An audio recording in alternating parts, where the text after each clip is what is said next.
Hey everyone, welcome to Reddit Readout. Today we are checking out Malicious Compliance. Story 1.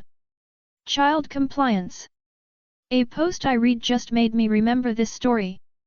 First, I'm on my phone and English is not my native language, so please excuse, and point out, any mistake. When my daughter was 4 years old, we asked her to let us nap one afternoon. She was always entering our room and talking to us, so we told her we'd be locking the door and to let us sleep. There were other adults in the house, we didn't let a 4-year-old unattended. So here we are, her mother and myself, gloriously napping, and suddenly jerked awake by a loud boom as she tried to open the door quite brutally. Since she couldn't open it, she began to talk to us from the other side. And then it hit me. I had the solution. She loved a game called Leroi du Silence, which is French for King of Silence. Basically, the first one to talk loses. So I began to chant 1 2 3 Leroi du Silence commence. 1 2 3 King of Silence begins. And there is silence on the other side of the door. We smile, we've won. And suddenly we hear I've lost. And she continued talking. We laughed, admitted defeat, and said goodbye to our nap. Story 2. Presence in German class is mandatory.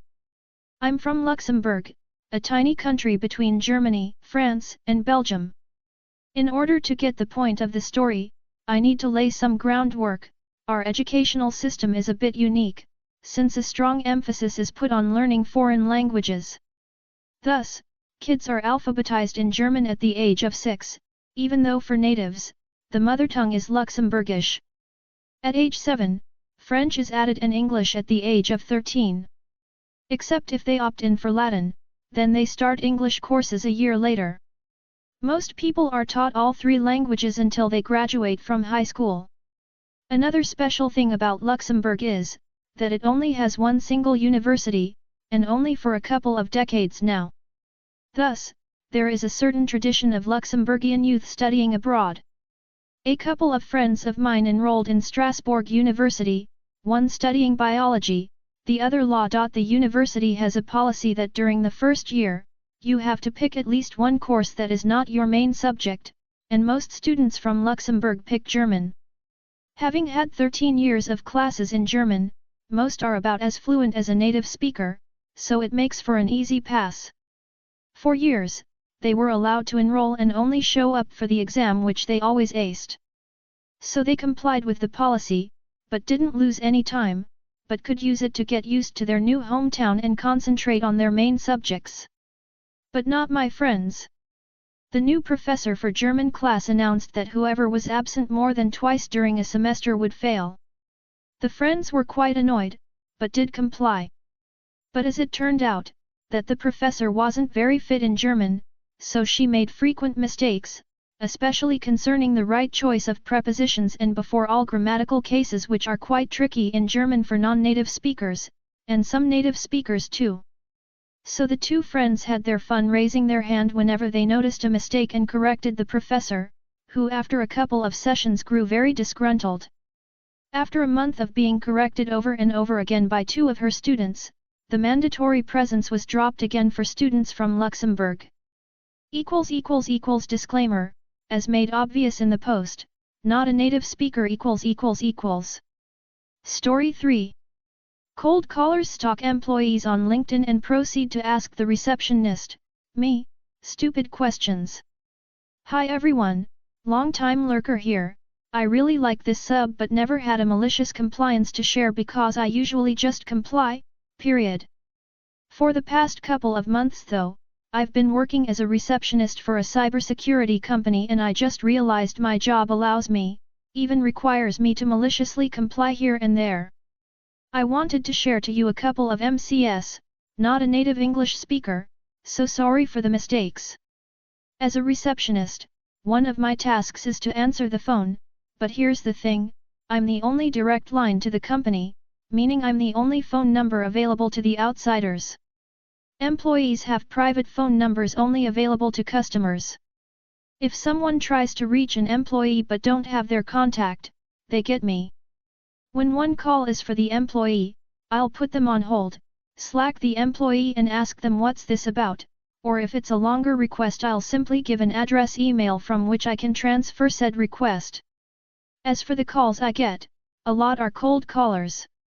I've been asked to filter as many as possible, so now I mostly ask them what they want, tell the employee and put on hold as much as needed. To be honest, a lot of times I have no patience and will make something up to get rid of the cold caller as fast as I can.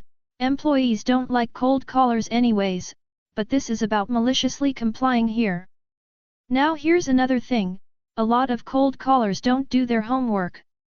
They'll find an employee's name on LinkedIn, call me and say, "Hey, I'd like to talk to Patrick Patrica, name changed, head of the marketing department, about the video equipments I sell, do you know if he needs any?" "Sure thing pal, let me ask Patrick Patrica, name changed, who is not in the marketing department but in HR, if he needs video equipment." "What? No, I don't need any of that, thanks," he said, so I told the cold caller, "Well no thank you, Patrick doesn't need any of that." "Alright, that's too bad," the caller said. Sometimes you also have cold callers that stalked employees that haven't updated their LinkedIn. This morning someone called me and asked for Mr. Johnny, name changed, said he really wanted to meet him. "Sorry, Mr. Johnny isn't here today," I said with a sorry tone. "Oh, that's too bad, do you know when he will be?" "No sorry, I don't know." "I really don't know, by the way, the guy left a year ago." "Okay, no worries, I'll call again." "Sure thing pal, you do that." Edit: the MC here is that I don't give the cold callers what they want yet still answer their question truthfully. Also, I'm not a pain in the ass with every cold caller, just the ones that think they can get what they want by just stalking the employees and not being upfront about the reason they're calling. Story 4. Student would run about saying it's not fair. I teach private music lessons at a university. They're one-to-one type of classes. I was hired late into the semester and walked into a messy department. I have a student who I teach private lessons. Last semester she complained about my scheduling approach and then would cancel herself because she needed go to work instead. Because private music lessons are totally subjective, I modified the rubric in such a way that she could get an A-. She then texts me asking why she didn't get an A because it was messing up her GPA. So now we are in this current semester. She sends me a text one day when I'm already on the road telling me she wasn't coming to class that day. My boss tells me she told him point blank she wasn't coming to class and could have notified me before I started driving. Someone famous was on campus, and she wanted to see them, so I told her it was an unexcused absence. When I told her the absence was unexcused, now she starts sending me messages she was sick. I then realized I'm driving an hour down there one day to do research for my degree at a different school and then another day just to teach her. But my syllabus now says that lessons are by appointment and that they can change as needed. I change the day I teach to the day I'm already down there for research. She complains about that too. It's not fair because she has so many classes that day. Apparently my time and $14 in tolls I pay to teach only her is completely fair. I'm sick of this at this point. I have tried to accommodate her because I wanted to treat my students better than some of the jerks I had when I was in school treated me. I say I am only coming to campus one day a week, and it is Tuesday. I'm told by my boss she's really stressed out because she has 3 other classes that day. But I honestly just don't care. And I updated my syllabus so all the shit she pulled last semester she can't do this semester and complain about her grade. She wanted structure and now she has it. Story 5. I used my meal plan to feed over 120 less fortunate people. This happened my freshman year of college about 20 years ago. My university had just invested in a big new dining hall, and to help pay for their investment, required all new students to buy a 150 meal plan both semesters. This was a big financial burden being from a lower middle class family, but my parents pooled funds to help me out and make it happen. Shortly into my first semester I found out from friends that the meals you didn't use didn't roll over. Since I lived off campus I knew I wouldn't be able to use them all. Heading into November I realized I would end up with 60 to 75 meals left over, and I complained about this a lot to family and friends because it seemed like such a waste. In comes the plan. My freshman year of college was also my cousin's senior year and we hung out pretty often. He was the biggest trickster/prankster type you ever met. One night while we were drinking he says, "What if you brought a bunch of homeless people to use up your meals? How much would that piss off those self-righteous bast?" We laughed all night, but the more I thought about the idea, the more I really started to like it. We talked all weekend about it and hatched a plan. On Monday morning we went down to the local Salvation Army around the corner. I have grown to really despise this organization, but in the early 2000s in small-town USA it's what we had. We told the lady at the desk I would like to feed people in need with my meal plan. She was hesitant at first but said she was working with people that this would be a huge blessing to, especially during the holiday season. She helped me organize 2 days the following week where around 30 people would meet me to eat at the dining hall. I would wear a certain hat so they could find me, and we would go eat. The day finally arrived and all kinds of people were there. There were homeless people in tattered clothes. There were families with kids that seemed excited to eat out. There was even one family I will always remember that seemed embarrassed to take a handout, but I made an effort to talk to everybody and make them feel welcomed. At noon we headed into the dining hall. I walked up to the lady at the entrance and said, "These people are with me. They are my friends. I would like to swipe them in." She looked confused but reluctantly said okay.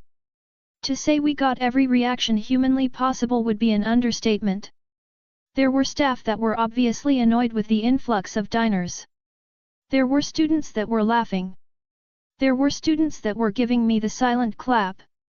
There were snobbish faculty members that seemed to be disgusted at the type of people coming into the dining hall. I didn't care at all.